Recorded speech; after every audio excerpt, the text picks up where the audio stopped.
nalamuka pongi esili miso Natali fotono na tungi pe elobela ngai te epesinga foli dalamu oya bolingo Banza London TV. oyebi bato bajijaka bato kaka boye bajijaka fo mpa kojije motu bato ntango mosusu bazoyeba ndenge nini ezoleka mpona soki naobeta concert na ngai bénédiction na ozepana Banza London TV. mama mazo nasali boyo atake groupe soki lider aza te ezalaka mwa mobulu bon bapeti otu batikala so bazali na patience balinga basala force engaki esimba mpena te to garde respect oyo togardaka epai ya mama amazon azorepresente mama wema donc wana moto akolonga yango azali Banza London TV. ezala bodemo oti kotambola na internet awa toboki kaka ezotambola ena komisio lango nayebi kozala mpona trop te na makambo mena komisio lango ta mosusu mpe liloba na yo ekoki kopesa mpe mwa pwa ipare jibe adefisaka kofi mbongo toyoki ete mwana kisasa na mokili mobimba ipare te kofi elomide alinga mwana jibe toyoka yango etambola na internet bato baloba yango depuis tous ces années là kofi elomide afanda nie mais ya peine kofi elomide tosala audio apparemment bandeki kosolana na moto na telefone azobaki bato balobaki nga na linga mwana jibe ezaka place ne balakisaka efisaka mbongo akotika na premier mpo yaza na premier mpe jibe na bilamba nalataka ya bachinois wana ya kala yango esali makelele na internet donc babétise oyo to eleka kuna na lingaka kokota yango te eza bamakambo moko boye oyo kutu donc même bato bavandi na tele bazotalanga ndenge obimisinga na tele na bino nasala promotion na ngai ya concert na ndimi te bakozela bayokanga du stino si bakoloba te stino azangi na réponse akoloba te eza bafitiko boye na opesa yango importance te Banza London TV. boya vraiment boya kotala bango le 12 juillet bafille boya na babouquet de fleurs ntango naoyemba bomeye gilete olansanga barose esalanga plaisir vraiment na bato boya vraiment ebele le 12 juillet boya kotala nga baza neti sango voilà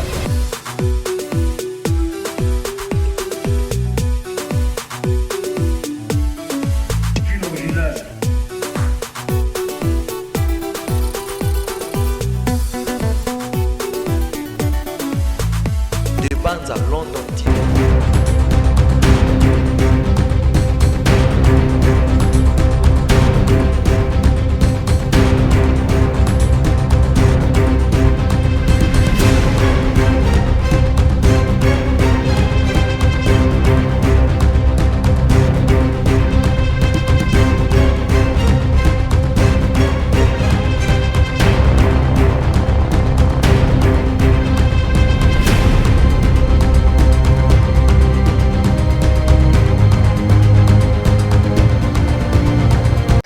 Mesdames et messieurs, bienvenue dans votre chaîne. Émission de l'autre, il y a bien invité Moko Azali Mounen. Parmi les légendes vivantes de la musique à Congo, aujourd'hui, et je le répète, parmi les légendes vivantes de la musique à Congo, il y a Stino Mobi, l'as de la chorale.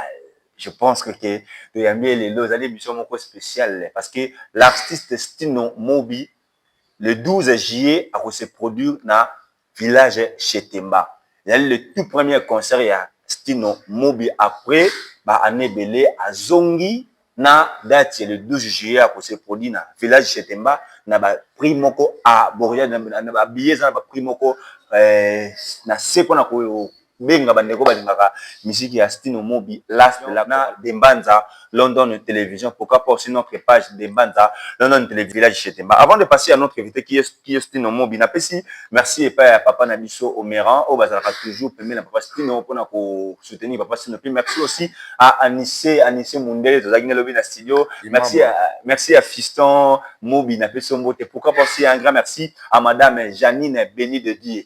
Janine béni de Dieu. Moi, si y a Pembe, mais la nengi a naturel Pembe, y a reparolaté, y a talaka Mago, à partager avec Michel Mago, madame Janine béni de Dieu, femme avec plein de valeurs. Pourquoi pas aussi un grand merci aussi à celui qu'on appelle madame Rebecca Toto Diamant, à talaka niveau Londres, Moutagera Rabasser, Naba. Tantine surtout, il y a Londres, Rebecca Toto Diamant, Pessi, Motesika, Aota Labiso. Alors, Elvis et Pocho, Je pense que kako fungo la caméra déjà tozana artiste nabiso Stino Mobi, l'as de la chorale qui est à qui j'ai dit bonjour. Bonjour, apôtre Mago. Bonjour Koloto Stino. L'homme de Dieu. Koloto. Boni. Santé pepele. Santé Zabi. Moi, ba fatigue, ba repane, toujours frapper fort, yangwana, mais sinon ça va. Voilà. Étant que leader d'opinion, autant pour celle la personne de Momoko, I love you Congo. Oui. Plus de 140 ans, on a dit qu'il va se balancer en haut. So il le béqué cause à la peau na Congo n'engage autant pour le temps que leader. Déjà, dans Oloba que Nazan et Sengoyato, na victoire diplomatique, il y a président Nabiso de la République qui est Fathi Béton. Nazo soutenir et nazo encourager toujours la direction wana pour kimia ekoka kozala total na kati ya mboka na biso. Voilà. D'ailleurs, naza na projet na kotisaki. Ceux qui vont accorder na mekabeta na 24 communes na biso a concert moko kaka pona kimia ya mboka. Voilà. Ils avaient concert mo le rôle sous forme ya couronne ga hommage na biso à est ba concert ko na biso à est puis ba FARDC bato tout bazo bunda kuna ba wazalendo ba ndeko na biso nyonso so tokoki ko reconnaître bango na son. Voilà. Il y a musique en tout cas il ça la plaisir mais non ba accorder nga ngote et puis na oluka vraiment na salon ngoti pe donc ko beta un peu partout pour na ndenge ka ko sensibiliser peuple na biso na unité nationale. Voilà. Puis na paix na kati ya territoire na biso nyonso. Très bien. Je pense que vous avez déjà une photo ya mon habit sur Africa chaîne et Yambakayo et font la motema. Vous avez un langage moi gentil pour la landi habit sur Africa ba talona dimanche alelo. Na oloba ke vraiment na sepeli mingi déjà ndenge Mago abengisinga na chaîne na Birti Africa et que ba fan tout na bato balanda Birti Africa en na sengi bino merci ya kolanda ngai esali nga pe bien bapesi ngai espace na bino bato kolanda ngai ke bokoka kolanda ngai lokona oza na concert na nga pe le 12 juillet awa na village Chetemba na Kinshasa. En tout cas na osepela vraiment ya mingi bino tout bozolanda Birti Africa bokoka pe koya ko soutenir nga na premier concert na nga nazobeta na Kinshasa. Voilà, mesdames et messieurs, il s'appelle l'as de la chorale Stino Mobi. Donc, tous années awana émission Nabiso, Botabson de Birti Africa, l'as de la chorale. Pourquoi l'as de la chorale? L'as de la chorale, les papa m'a tapé ça inango. Na qui ko passer test ya chant. Dès ka basala ba concours lelo. Mais on est na bar vis-à-vis donc na batutu ba yembaki nazalaki presque le seul au papa wemba azwaki et alobi nanga alobi na kobenga yo as de la chorale. Voilà. Donc ozanga ya as ya chant. Voilà. Donc na comprenant kiango na nte naza ozwa ko bongo ti na ye kokola na ye comprendre que nazali vraiment chanteur ya solo. Voilà. Na ndenge apesa nga as de la chorale donc na kanisa kaka ndenge wande bapesa ba sobriquet bapesa ba et puis comme on peut là tiens moi il fanda open fanda parce que naza chanteur as de la chorale donc naza chanteur mo so nazo mbanga baninga jamais voir nanga ko melanga. Voilà. Yango apesa nga oza as de la chorale. Et tu peux retrouver Titino Mobi fait Mr et avec Papa Wemba je sais pas na ye banzembo wana yo muto koma ne de bagaille artiste batek la banzembo obongisi nzembo wana Stino Mobi ya collaboration avec Papa Wemba. La plupart ya banzembo nga mo na koma kama des fois tant mususu nzembo esilité na kozwa guitariste na kozwa pe chanteur mususu to continuer mais nga naza auteur compositeur. Voilà, on va se produire le 12 juillet dans le village de Chetemba. Je pense que vous avez le tout premier concert à Stino Mobi, en d'autres termes, depuis au Bunga, dans le sens que vous avez se produira sous la production et vous avez le premier concert. Premier concert, et na Chetemba, et deuxième concert. Depuis que tu es ici à Kinshasa? Oui. Et ça deuxième concert parce que na yaki na moment ya Covid. Tant Covid esili na beti concert et ça y réussite total. Mais pour na siko na stati na za nango sikoyo eza soute na bengi ba musicien moko te siko na sali pena orchestre. Voilà. Donc na memi ba valise na nga bien que na bandoke na nga mikili. Mais pour l'instant naza nanu awa. Voilà. Donc concert nabetaki wana kontango nanu te sikoyo compteur à zéro, donc nabandi na premier concert sikoyo. Voilà, sikoyo mutuna ezali pourquoi village Chetemba, choix ya village Chetemba pourquoi? Nakokaki nabeta na Atlantis. Atlantis eza na Inter. nakokaki nabeta kuna me makambo esali ke moto oyo asinye ngai aza moto oyo aza na bapart na Chetemba. Okay. Donc Gauthier Mascotte, voilà. ye moto azoproduire nga kuna na Lenox production oyo eza maison na ye ya production. Okay. Gauthier Mascotte.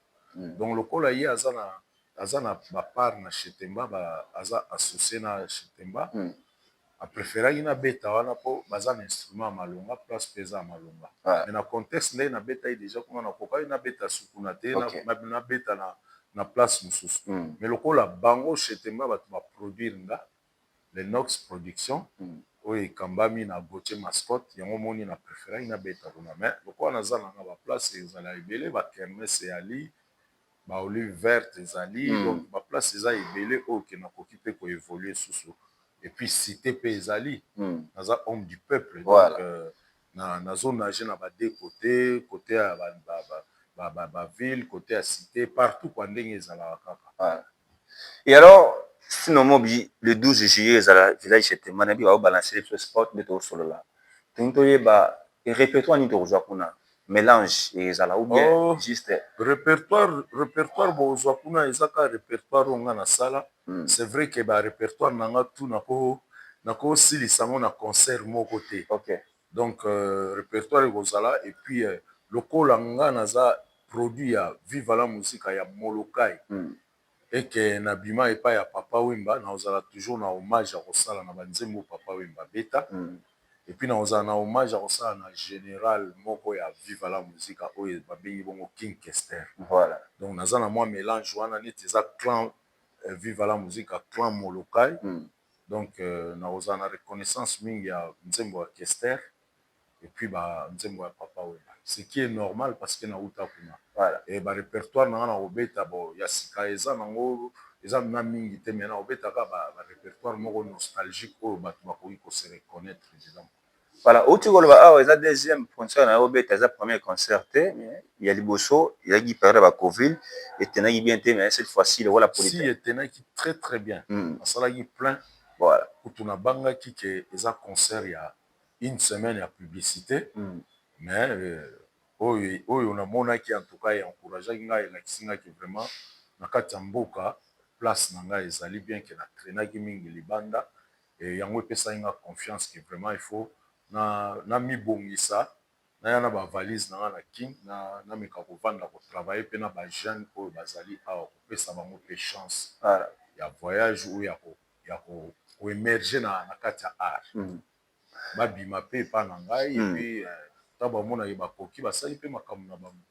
Est-ce que eza groupe d'accompagnement d'autres thèmes ou bien tout baki style asali mouvement na Kinshasa? Eza penda groupe na ngai, eza groupe accompagnement te. Eza penda groupe ya Stino oyo nabengi bongo Stino Band. Voilà. Groupe Stino voilà. En français. Voilà. Stino Band. Donc eza groupe accompagnement te. Na premier concert na beta na groupe accompagnement, donc na vzwaki ba musicien ya Viva, na zwi pe ba musicien mosusu oyo kaka bazala na king. Na évoluaki na bango elekaki bien, mais sikoyo nde nazwi penda ba oyo baza ya Viva te. Nazwi penda ba musicien kaka. Donc yo moko oyaki na répétition monaki so bolakisa bango mwa ba extrait ya répétition. Et puis nazo évoluer na bango.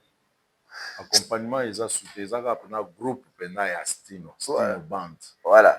Alors Stino, je pense que vos artistes chanteurs oyebi évolution ya musique, oyebi caractère ba musicien ndenge ba fonctionnaka.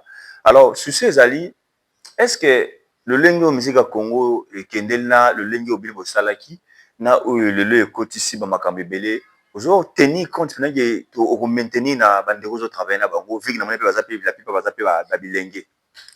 En tout cas volonté na ngai eza tango créer groupe ezali ke groupe existaka soki ba concert eyali ba tourner tout ça.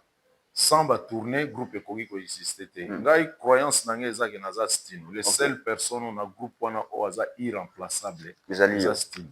Leo na ko ke na Angola na zwi batu barépété banzembo na nga na beti concert baomona style mais nazo évoluer na boule wana te nazo évoluer na boule naza na groupe bato wana mpe baprofite na nkombo ya stino stino mpe aprofite na batala na bango mpo bakoka komatisa masolo ndenge ezalaka voilà naza na boule te bon mpo naza stino nake na ngola bato babetisi ngai nazongi baomona stino bakoyoka banzembo ya stino bato bakointerprete mais naza na boule wana te boule wana ya te ifo bapeti mpe baya bapeti mosusu mpe bana batala bana baplace ya kobimela te otieli bango mwa mokongo adendi asote mpe voilà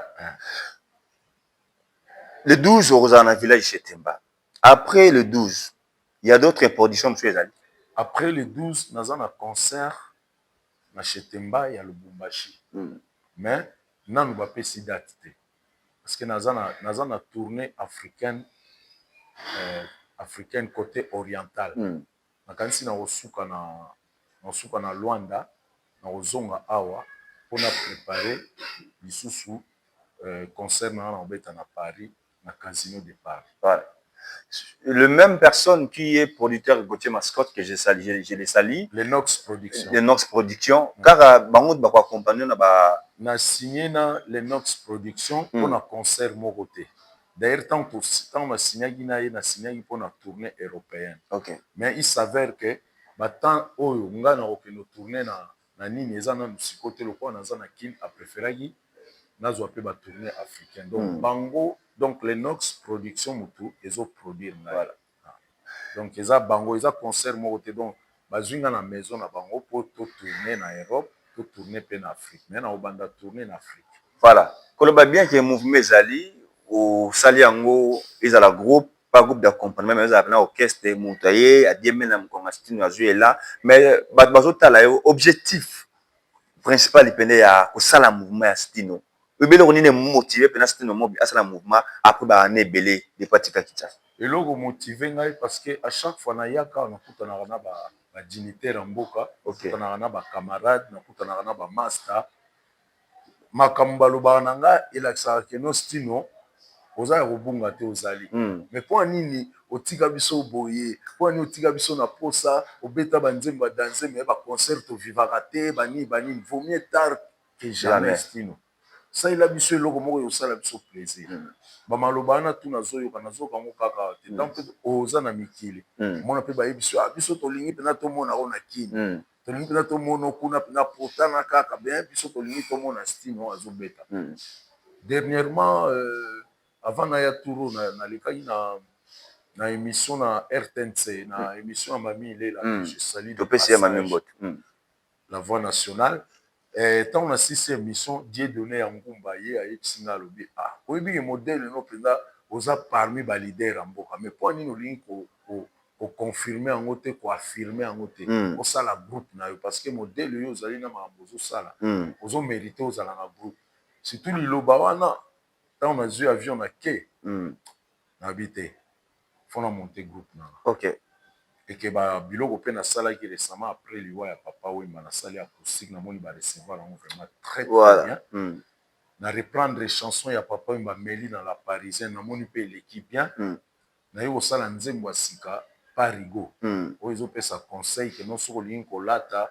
il faut ozala na mosala wana yango nde opesa mbongo olata il faut obatela bana bien bana bakende kelasi lobi kuna avenir na bango ezala meilleur et puis kobatela mpe mama na palin mwa bakado ya mike mike nzembo wana nayemba parigo bao bayebi yango te oyo bayoki sango nango sikoyo bokende na site internet officiel stino mobi officiel bokomona nzembo wana parigo et puis à part parigo naye kobimisa sikoyo plus 243 elovi Congo donc nazomona réception ya biloko tu nazobimisa eza bien raison moko eza te na évoluer kaka solo nga moko te mpo nazwa bato na faire profiter mpe tout à l'heure olobi badiembela mokongo te kodiembela te biso totravaillaki na bokulu todiembelaki te savoir na ye nga nazwi yango apesi biso nyonso ndenge toza wana donc nga mpe nazolinga mpe savoir na nga bapeti oyo baza pembeni na nga eza baguitariste eza bachanteur bakoka koprofite kodiembela te koprofite na savoir wana mpo lobi kuna mpe carrière na bango ezala meilleure stino natia mwa songi moke bamisia congo la plupart mingi bazalaka ba patient bakoka basupportaka nzala te eza comportement eza esprit oyo eya na bamisien Congo mais eza mpenza te koassire bango na télévision mais soki okoki kozala na langage moko etant que président na bango même ta mpe kolutu ekokomela bango par rapport ndenge omonte groupe bandeko bazotala yo parce que mingi bayaka na babuliki ya po to voyage tout comme ça amoni ke 1 mois 2 mois 3 mois 4 mois ezosimba te alongo et surtout bayebi ke bino bakulutu oyo bofanda mingi libanda bozala pena susu na idée te ke oya kofandisa mouvement na Kinshasa ete ezalaka pour un temps osali mouvement mais soki émission ekoki kokomela moko ya balege to ya bana ozodirige na mouvement okoyosa bango nini na oloba kaka ke lobi eza lelo te ok lelo eza moko mosusu lobi mpe eza ya biso te voilà lelo eza ya biso po biso tozosola tomonani me lobi eza ya nzambe voilà comme tokobima mpe filme mpe esili na oloba kaka ke nga ntango nabandi carrière nazalaki na boule te nanu ke naokota epa papa wemba mpo amemanga poto ok ngai nakotaki epa papa wemba mpo nazalaki na onction wana ya kozala chanteur musicien danseur compositeur donc nazalaki na bafaculté wana eke nakota epa papa wemba mpo ndenge nazoyemba nabeta musique ya quartier te ndenge nazoyemba na baekole nazalaki na internat nazoyemba naomona ndenge bato baosepela na nga nabi bongo mpo ani te donc ntina ye okota na viva mwana classe na biso moto atindaki nga alobi nokoyemba na yo ozoyemba tokei na nkuma donc conseil na kopesa kaka na bato bazosala miziki lelo kosala miziki nanu te mpona baavoir so osali miziki mpona kozwa bani c'est vrai tosalaka mpo olala nzala te mais il faut nanu okolisa nanu idéologie ya miziki ya koyemba bien bato bandimi yo nyonso to ekoya mais oyo ya koluka ya mbango oyebaka bien banzela mikuse eza nango oke kuna osimbi ozwi mpe tu bon moto na moto aza na makambo na ye mais conseil na opesa dans le travail nga nayebana na ndenge ya musique na discipline nazwa epai ya papa wemba qui est mon maître qui est mon mentor donc paix à son âme conseil na kopesa kaka faut ozala na patience parce que lelo ko obeta mpe plein lobi mpe obeti mpiaka so obeti mpiaka lobi sikoyo ekomi problème te eza bacirconstance oyo eyaka voilà donc okomona te ke non mpona beti mpiaka lelo nalemba te biso ntango tokendaki na poto na papa wemba toza kosala baplein ntango tokomi me ntango tovandi ekomaki elanga voilà donc biloko tu ekawukaki mais topersévérer dans le travail omoni premier disque na nga nabimisaki eza album ya mejengo o babe album ya femme sans bijou mejengo eza voilà ti public mpe ekomozonga comme nazalaki jeunesse tout ya mikili ya Europe donc bazoya ti mpe makambo ya ozonga donc okolemba te mpona épreuve moko osali okatani eza neti ozotambola oglisse okwei ovandaka bongo il faut telema okende na destination oyo yo okanaki voilà donc voilà faut patience ya to et puis kopersévérer na mosala efutaka kaka voilà bamisu mpe bakenda poto te baza bien na kati ya mboka na biso poto eza kaka mpo mental échange ozwa mwa baidéologie moko boye ya sika mais ndenge nazovivre awa nazovivre ndenge moko kuna pema yango oyo kolia soki oza organise epai ozali epai tu okende kozala organise eza te oza mal organise okenda po teke kozala organise te kuna susu oya su liboma mpo omona mambo ebele banzela eza ebele sikoyo mpona oyo wato ozokende so oza na motu te asimbaki yo na loboko omibwaka na nzela moko bomoni ke non ngai récite na ngai eza kote wana mais okende na buzoba. Voilà. Mesdames et messieurs, nous sommes en direct sur votre chaîne IBRT Africa, nouvelle vitesse. Rédivision émission de la lundi, 13h juste sur Internet, tous en Katia, Antibal Télévision ainsi que des bandes dans notre TV. Je dis un grand merci à notre cordon, Sami Tchumbu, cordon Mkousse, Nemaye Lebele, Abundara, beaucoup plus pour l'avancement en chaîne, cordon Sami Tchumbu. Merci à notre patriote, Justin Bené, le vrai patriote. Merci aussi à Papi Boudika, Motema et Maman Nacha Bagala. Pourquoi pas un grand merci à Elvis et votre poche, pardon, notre caméraman ainsi que réalisateur. Merci aussi à mon vieux William Manona Nakati à Strasbourg. Émission comme la Pouloute Nabiso, William Manona Nakati à Strasbourg. Merci. On a Kokana Otinde Ngai, ya Williams Manona, papa na 15 gosses Nakati à Strasbourg, Nazu Yango, et comme Stino Mobi. Obeti cela Pouloute papa Wemba. Papa Nabiso, a salé belé pour la musique africaine. On dit souvent l'artiste n'émerge jamais à travers ses œuvres, sauf que la personne qui est partie. Nenga yeba lelo personnellement disparition ya papa Wemba epai ya Sino Mobi ti sikoyo elobelaka nini? awa eza grand manque. Papa oyo baremplaçaki baparent na nga bazalaki na moyen d'âge moko na baparent oyo babotanga. Donc disparition na ye etushaki nga makasi, etushaki nga makasi mpo nga mpe na perda papa na nga. Nazalaki koretrouve père na ngai à travers papa Wemba. Naza mwana oyo awuti classe mbala moko aembrase carrière musicale, donc akokaki azala motu moko boye ya musika te, aprotegeaki nga ntina ndenge na ye kokola. Donc naconsidéraki neti deuxième parent na ngai Voilà. biologique. Lelo oyo soki ozotala vivre la musique, je sais bien que tout l'orchestre Congo soki leader aza te ezala mwa mpasi mpo maintenir, mais soki bolingo ezali na volonté ezali eloko mpe koki komaintenir. Ntango ozotala lelo vivre la musique nga nazo asime maloba na nga ekomi ya biteni biteni eza ya kokabwana.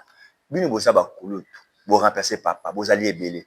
Ntango ozotala vivre la musique na minoka bato mosusu bazolobaki soki vivre la musique ezokoka koéperniser te koévolue te korésister te parce que ezali mal gestion ya mama Amazon nansi makambo ezokomela soki ozotala lelo vivre la musique na bato bazoloba concernant mama Amazon. Que pensez-vous? Oyebi bato bajijaka bato kaka boye, bajijaka faut pas kojuge motu. Bato ntango mosusu bazoyeba ndenge nini ezoleka kuna te. Soki elekaki bien balinga babetele maboko, mais neti eleka bien te ekomi na baautocritique. Nga lelo ndenge naobeta concert na ngai bénédiction na ozwa epa nai epai ya mama Amazon. Na ozwa bénédiction epai ya Amazon oyo aza mare na biso. Eza te soki makambo eleki bien te bakoma koaccuse motu moko boye. Ese bamusicien oyo batikali baza na ora eza te babimisa banzembo te ndenge biso lelo ezali ke bon nake na chikapa babistino aye moto akoya ta mosusu mpo ayoka kaka Romeo et Juliette. Voilà. Moto akoya mpo ayoka titre na nga mosusu Tania, moto akoya mpo ayoka Mejengoi, moto akoya mpo oza na batitre ebele oyo ezosala ke oyo existe e obeta concert bato baya. Mais bapeti wana to batikala na bokulu nani asala titre oyo ke non lelo eza titre moko mythique ou titre moko nostalgique ou légendaire aza te.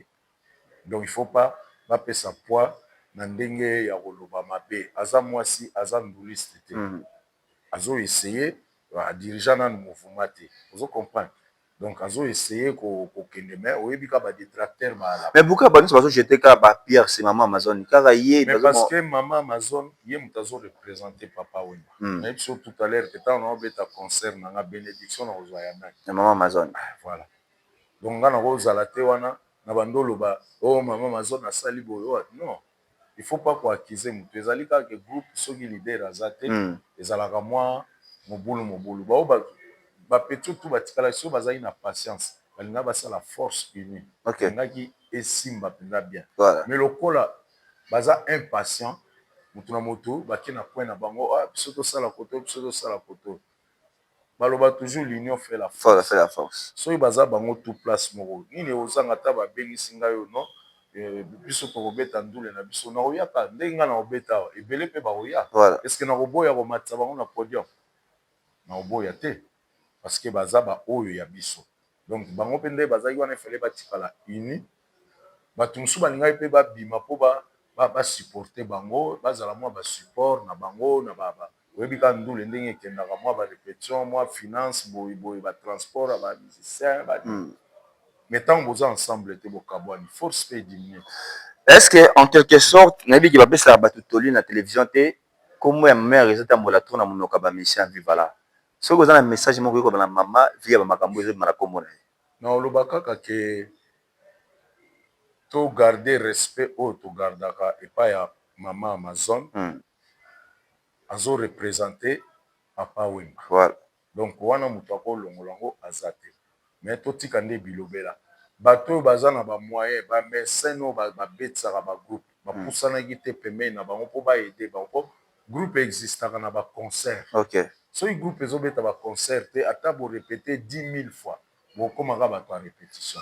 Mais soki boza na bacontrat de gauche à droite ekotambola toujours bien ke bapoids wana ekozala makasi te mais ntango bazobeta te mère Amazon aza na production mosusu to bien aza femme commerçante qui abimisaka mbongo côté boye po afinance groupe na mboka na biso oyebi kaka il faut ozala na bato de gauche à droite oyo bazoede yo mpo okoka kopusana mais ntango bato wana bapusani te sikoyo bakomi bato ya autocritique non c'est pas bien.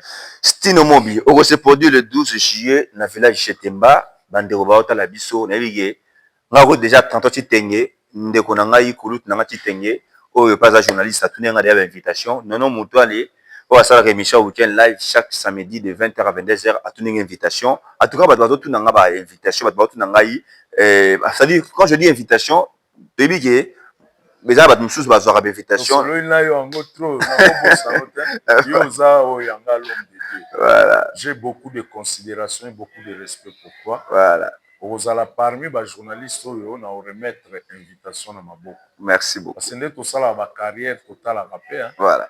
Totalaka nani oyo azo pousser yo nani azo pousser yo te. Voilà. Donc yo wa mutu moko donc invitation no ko lobela ngo sute fiston ndenga aza na fiston. Naso ba 30 titenge bazotuna banono mutu ale bakulutu nanga ba journaliste.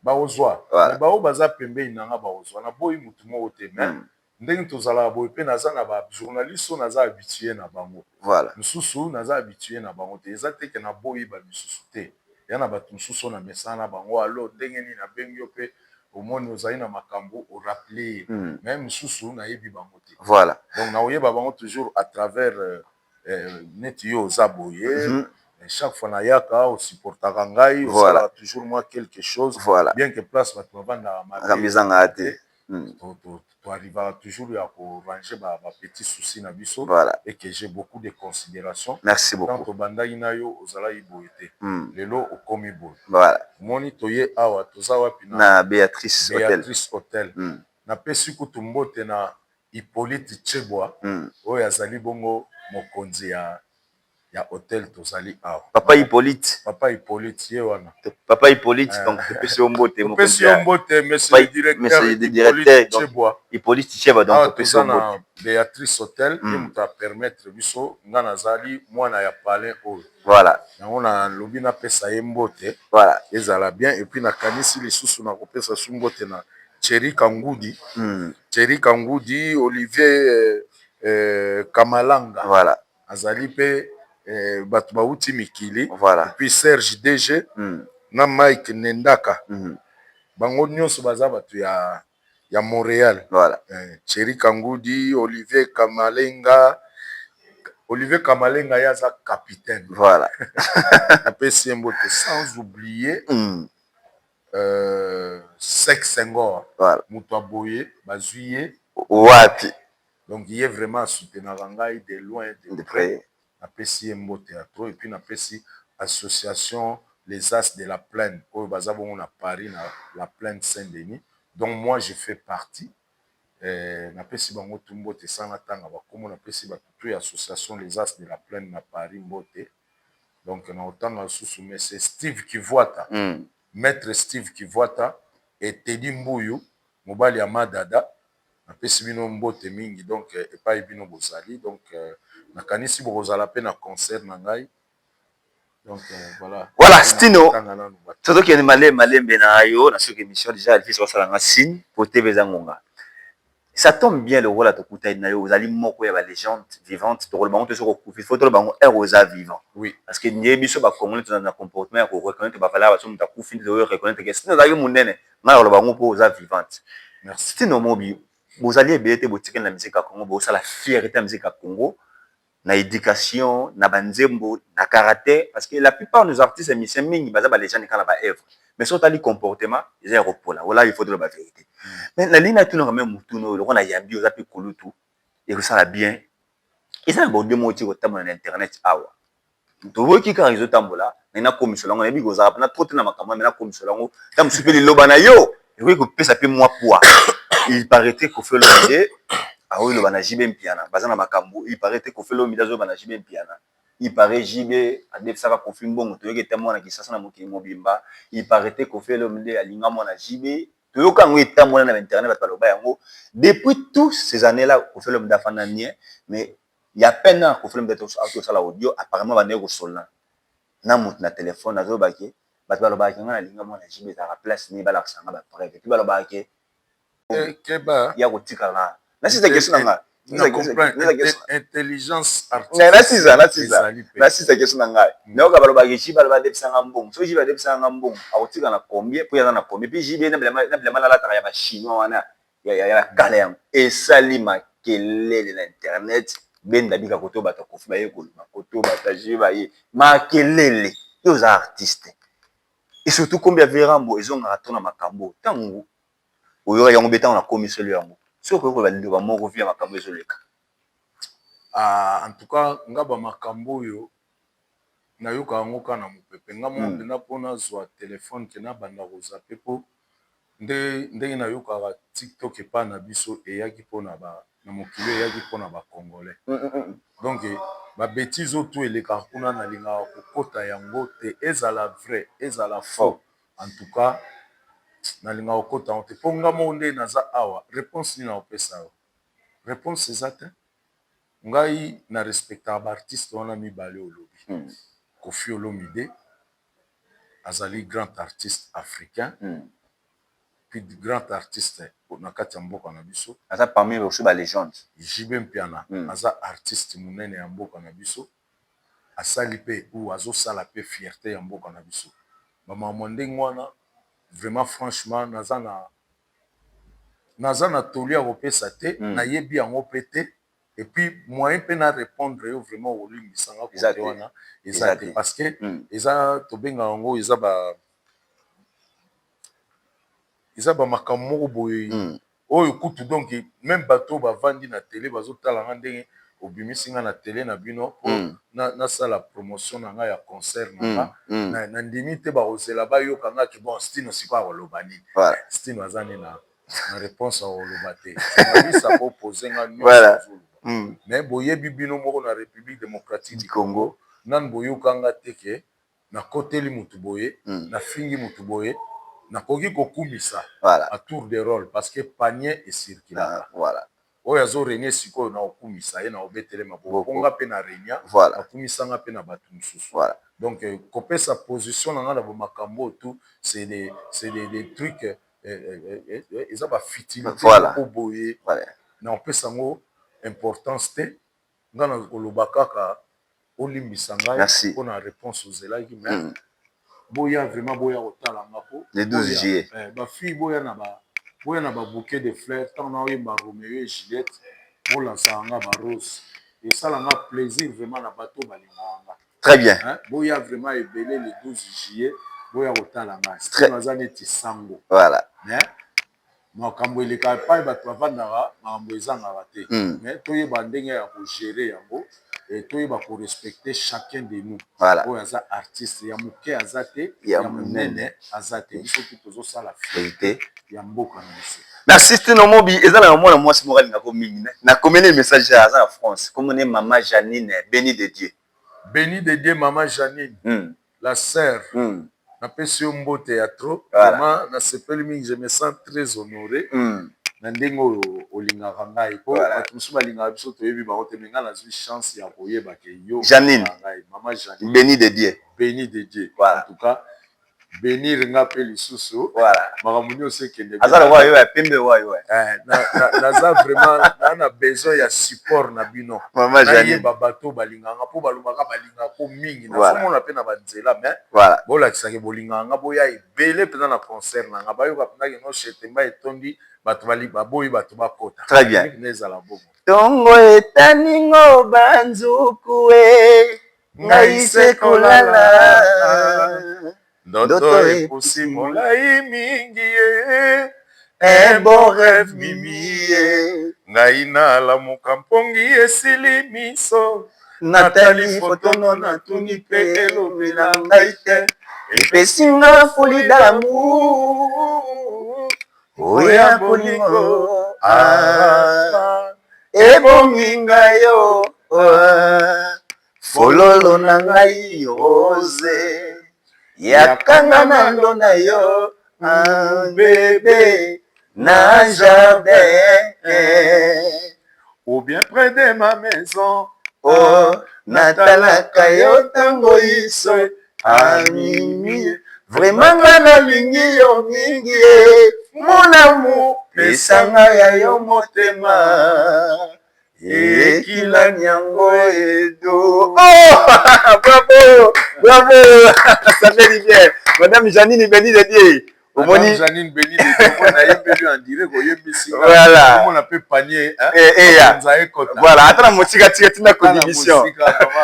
Voilà, mesdames et messieurs, donc madame la sous-émission, je vous rappelle que l'artiste Stino Mobi a dans le 12 juillet na village Chetembe, il y a un certain samedi en tout cas, boya, bobenga, ngai, on a posé ya billet, on a posé invitation, on a dit que nous avons différentes qualités à nous souligner se sentir à l'aise, bobenga nga, na on a contact na bureau, Fiston Mobi, azawa na Stino Mobi. Oui. Comment on a sous émission. Le musique en Congo échanger forme. Et moi forme même. Le émission comme on a fanatique naé. Bana ba le 12 juillet. Oh, on a de génération en génération hein. OK. Na ko lo balelo même bana 20 ans et na ba msusu balingi ba nzembo nanga. Mais ba yebinga te. Voilà. Vous comprenez? Donc les longs on a la génération tout au ba yebinga na ba tumsu ba même pe bana ba motango ya otala stino. Au monde que musique eza des générations en génération. Soko ça les loko bien. Jeune ko yoka, mukolo ko yoka. Ngai public ezate o sectarisé que non batumo boté. Voilà. Ba musique pour na batutu. Voilà. Quand on a binaka bana mike ba sepelaka. Mikolo pe ba sepelaka. Les lorsqu'on a eu maturité dans la musique, tout est coordonné. Voilà. Donc, banana baya otala ngai et ponite o musique abikolo musique te ngana obeta musique ya batutu. C'est vrai que y a une génération mo bobaye binga plus mieux que ba misusu. Voilà. Donc on appelle si chance na batutu. Tant on a le canal télé ezali po ba obaye binga te baye banga. Stino Mobi, l'as de la chorale. Parmi les grands chanteurs Yamboka ou parmi les légendaires, parmi artiste historique. Voilà. Voilà. Donc so ina ole kana télé zali pona bato musu ba yebinga te ba yebanga. Voilà. Yeyo Stino Mobi na linga bino trop. Donc est-ce que ben invité surprise bazali le 12? So ina lobi ben invité surprise bazate eza lokuta. Ben invité baroya et puis invité surprise bazali. Voilà. Ngai ko tcha bango na libaya te sino te koma Stino ndenge salaki boye pona mututel voilà. Mais baroya barobeta pe okomona bango ya mikolo ya bana mike batutu baroya. Au pensera-t-il na ba collaboration disons par exemple Stino Mobi voix kitoko boye siko ntoka on suna kilelo la koluto ready ndeko na yo na sala featuring na Madilu voilà. Papa mba lokola to évoluer ensemble to sala pe ba featuring na album nanga. Voilà. To sala featuring na Ready. Na album na ye na album nanga. Voilà. Lelo nazo luka soki ekoya nango ekokamisa bato te po si to yemba ensemble puis ba disque na biso eza nano bato mazo yoka. Voilà. Na ba jeune ba collaboration moko nouvelle o ezala na ba jeune ba bimi lelo na mikolo mususu bazalaka donc na sala pe featuring na Juben Piano. Voilà. Donc Nasana Bozi, jamais yo artiste ozo évoluer car boyo sala ba collaboration na baninga te. Lelo e comme il moi style. Mais on a évolué na niveau international, makambo na tout na sala yango déjà. Lelo pe et s'il na honte tant que naza envie, tant que nazo comme tant que bazo komela ngai pe na sala toujours ba collaboration na. Par exemple, featuring na Koffi Olomide, sko toyo kasko style na Veram. Et ça la kitoko. Et ça nango impossibilité ezali kaka ndenge tozo évoluer oyo azo évoluer kuna bokoki toujours kosangana ou mais scène moko pe akoki kobima atie paquet oyembi na bato mingi biso moko ba artiste ezalaka moi parmi ba artiste bao baza na ba moyens bakoki ko se permettre bo ye moko asala mais oyo aza na ba moyens colossal te eza moins difficile. Donc oza ouvert pour na mutu talingi collaboration. Naza pe na ba estime na ngai ya ba kosala ba featuring na bato mais nakoki ko dégager yango boye te po ezala neti ba misusu bosani bango. Il y a quelques artistes j'aimerais bien kosala featuring na bango ezala ba o ba jeune bazoya pona nini po public wana pe ya jeune pe balinganga nga pe na linga bango to pe na osala na ye bato na nga pe ba olinga ye bato na ye pe Eza échange. Échange culturel. Voilà. Très bien. Toujours sur ces émissions, quels sont des projets d'avenir après les 12 Nini Roya? Vous pensez que le mois si on marché? Après les 12, c'est vrai que si on a un nzembo moko ezui moins retard na sala clip nango po tozaki nanu ko se décider. Avant na longwa poto na zwa avion na ya awa nazaki na nzembo moko oyo ezali na kombo ya CL Moussaïret. Nzembo na sali Claude Moussaï oyo ya événement ya grand frère a vivara na Allemagne na mwasi na ye komo na Moussaïret. Donc na salaki titre wana na lingai na bimisango avant na ya awa. Mais loko sali ke na bimisango te tant na sali chanson patriotique tellement mon konzambo alingaki to sala banzembo ya unité banzembo moko ya soutien ya ma agression tozwaki na privilégié ki nanu nzembo. Voilà, I love you Congo. Voilà. Ya on a préféré nga ko sala clip na on a kin tant na sali clip nango esili et puis na ye ko kuta na moi ba collaboration mususu ya ba soutien lokola Bralima na kutani na bango tout ça bon nanu makambo evandi penda te mais toza na moi ke oza na moi bato bazo entouré yo et que nzembo wana en tout cas d'ici là na linga na sala clip na on a poto mais na préféré na sala ngo eza na modèle eza rumba salsa si na dédicace bato makambo tous ici là ba sala pe ba mixage gravure pe salema za osenga kana za la moi kamnet na sali mouvement et puis nazo calculer na nos concerts bon na yebi na te so na ozwa temps et bima avant concert ou bima après concert. Voilà, ça n'est fini pour aujourd'hui. C'était Mobi, l'as de la chorale. Je vous rappelle que l'artiste a se produit le 12 juillet dans le village de Chetemba. Donc, bandeko bona pour ça ya pour ta contact l'artiste. Bon le qui fiston Mobi bebo benginga après émission. Tu as bien en contact direct na Stino Mobi. Alors Stino, tous ces émissions, merci. On attend au pesa yibiso penza. Bon, on a quoi dédicacé. Parce que natigelo autant on pesa batno ba mbote puis ce qui m'a rappelé d'aller le bapoto ça. Na pesi mbote na Ludovic Tuluka. Ludovic Tuluka nazo invité yo pe na concert na ngai vraiment ekosala bien soki okomi na pesi mbote na honorable Antoinette Samba donc na invité bango nyonso tout na pesi mbote na excellence Akasia Bandu Bola sans oublier attaché à presse na ye qui est Rouf Mbutanganga na pesi mbote na excellence Molendo Sakombi sans oublier collaborateur na ye Rigo Akanga mbote lisusu na collaborateur na ngai aza na Londres Olivier Massamba bengaki coach sans oublier le premier citoyen de la ville de Kinshasa Daniel Bumba Lubaki Kinshasa ezobonga na pesi mbota trop na pesi lisusu mbote na Arsène Kingo sécurité sécurité yaza na agence ya sécurité Arsène Kingo na pesi mbote ya trop mbote lisusu na staff na ngai dirigeante ya orchestre na ngai Stino Band na pesi mbote na Omer Arasta na pesi mbote na Anissé Imama oyo aza vice-président mouvement na pesi mbote na Fiston Mobi na pesi mbote na Guy Benson na pesi mbote na Costa oyo aza directeur na biso Costa Mwamba na pesi mbote na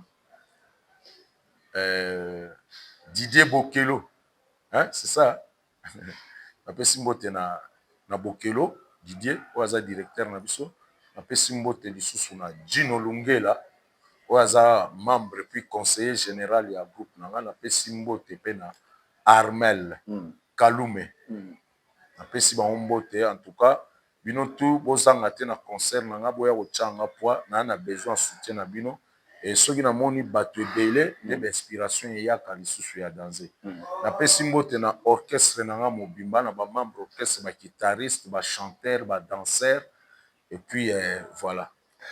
Voilà, merci Kulutu Mobi pour Natana yo. Na bosani mutu moko na pesi mbote lisusu na PDG Ibra Banque Centrale na Lemba na bosani yo te en tout cas mbote pe na maman. Et puis notre j'ai rappelé ce espace pour la Béatrice Hotel. En tout cas na opesa su mbote na remercier Béatrice Hotel na mokonzi nango ezali bongo Hippolyte Chebois. Voilà. Na pesi merci mingi na ndenga pesi nga espace na ba membre tout oyo bazo travailler awa sécurité bani na pesi bango mbote po toyebani Gino Lioke.